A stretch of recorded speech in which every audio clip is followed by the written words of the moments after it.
Hi everybody, Cassius here, and today I'm going to go over a few beginner's tips in regards to casters.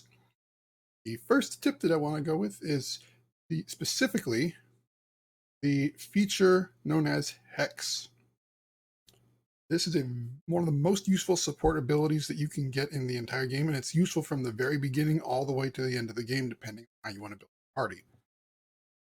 So, to go into more detail, the Witch and the Shaman classes both get Hex. So you can get ones that like Ice Plant Hex. This is good for if you want to have defense, add more armor class, just straight up more armor class. Your character, it's one of those things. Unless you're going for a tank build, you just take it as an option. But some of the most useful ones are things like Fortune. So if you're going into a tough fight, you cast this on one of your party members. You won't be able to cast this again until after you rest, but this makes it so you get to roll the dice twice, whatever check you roll, until this buff runs off of them. So you get an extra ability check, an attack roll, a saving throw, a skill check, whatever. And they get to roll it 2 times, which is very powerful. And it's the same thing for Protective Luck. If you want to cast this on a tank who's going to tank a boss or tank a whole group of enemies, then this one will make it so the enemy has to roll their attack roll twice on that. So these are very big buffs, very useful buffs. And the best part about it is, well, the worst part is it lasts 1 round until you start to level up. So 8th and 16th level, these will last 2 rounds and 3 rounds respectively. But there's also another ability called Cackle. Well, it's Cackle for witches and it's Chant for shamans. This ability makes it so whatever hex you cast on somebody, you use this ability and it will last 1 additional round. So even if you get the hex at, say, level 4, so you start with this at level 1, Protective Luck, and then you take this at level 2 or level 4, then the first action will be to use Protective Luck in a round, so that way it lasts 1 round. And the second action will be to use Cackle, which will make it last 2 rounds. That way you can cast a spell in the next round coming up and then Cackle, depending on if it's standard action or move action. And there's other ones that are just like, again, I already talked about Fortune. Evil Eye is also very, very useful.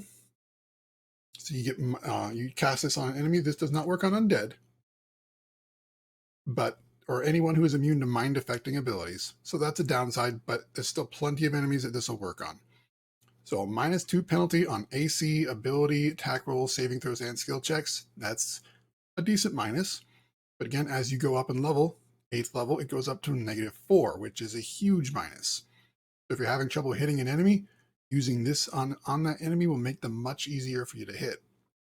The best part about all these hexes that you can get is that if you have multiple hex users in your party, so you have one shaman and one witch, then these will stack.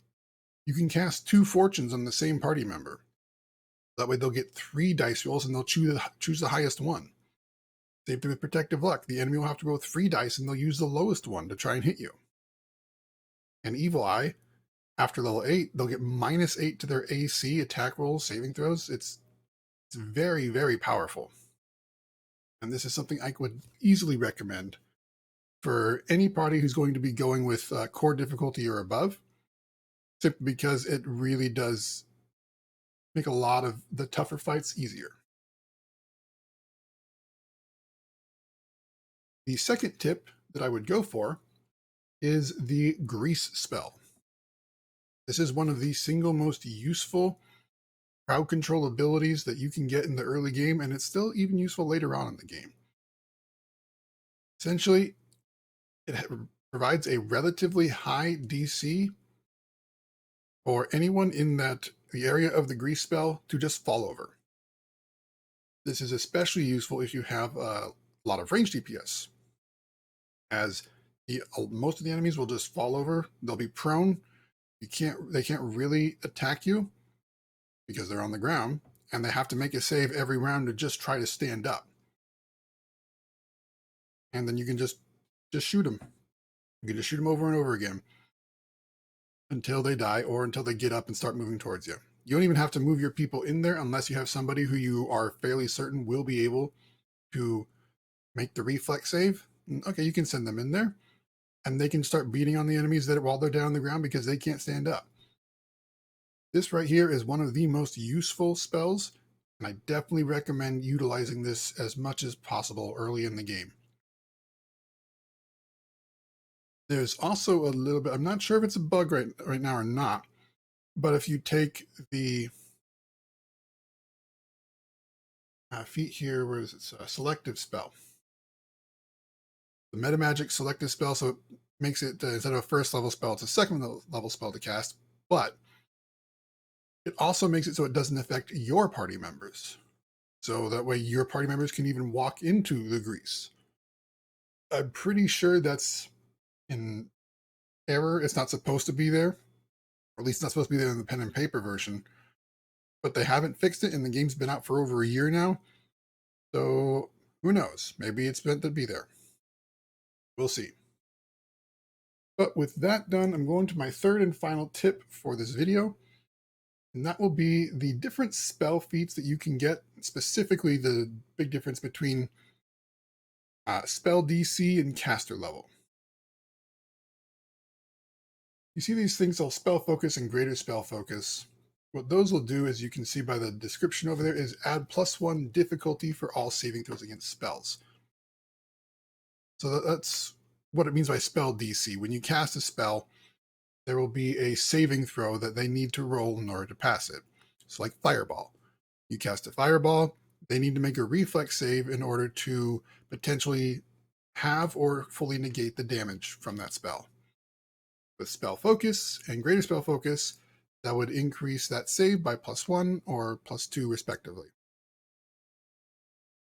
And that's really the one of the main points of taking these, is to make it so it's harder for enemies to resist your spells you cast on them. The other one, the caster level, is the bigger one of those. It increases the level of the caster, because part of the DC that you get, or part of whatever makes up the DC, is your caster level. So if your caster level is +1, one higher caster level, then the DC will go up by 1. So spell specialization is something that will increase the caster level. Caster level will also increase other things as well, because there are a number of spells that have a time benefit. So they will last a number of rounds or a number of minutes per caster level of your character. So you take spell specialization, you choose, say, shield. Shield lasts 1 minute per caster level. So if you take spell specialization this, it will last for an additional minute, just as an example. And there are a lot of builds in this game that are designed around caster level, and it is much rarer to find things that increase the caster level of what your party will do. And there are some classes specifically, so let's say we go with the Arcanist and Brown Fur Transmuter. This has the ability to turn any transmutation spell you cast, add +2 to the caster level for that, so make those bigger and bulkier and last longer. Of course, you'll have to spend points and whatnot to do that. It's not just every single spell you cast, but it's there. So it's one of those things that you can do to, if you have a lot of transmutation spells you want to cast, this is probably a good choice for that. And I suppose I'll go for one final bonus tip for this particular video, and that is the Brown Fur Transmuter is probably the best buffer in the entire game.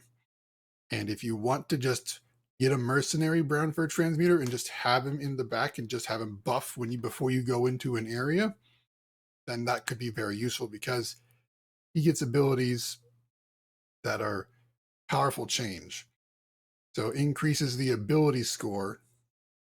Like, so you say you want to cast Bull Strength on one of your allies.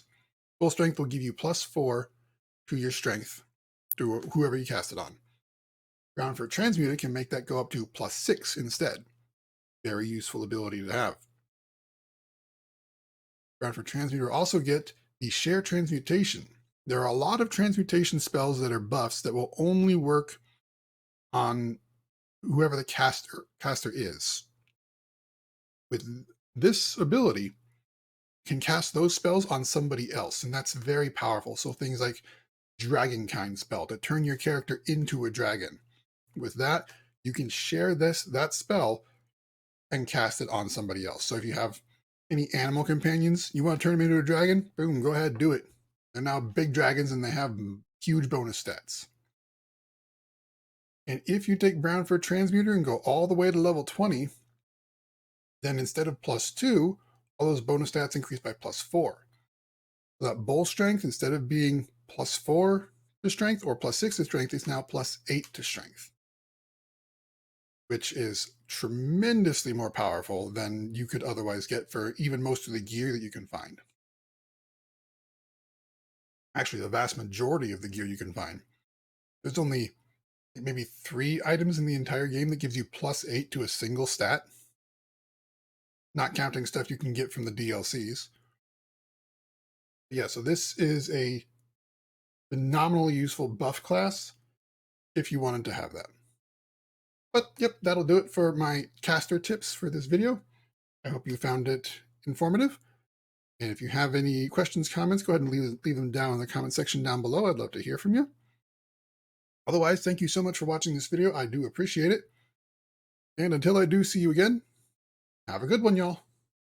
Later.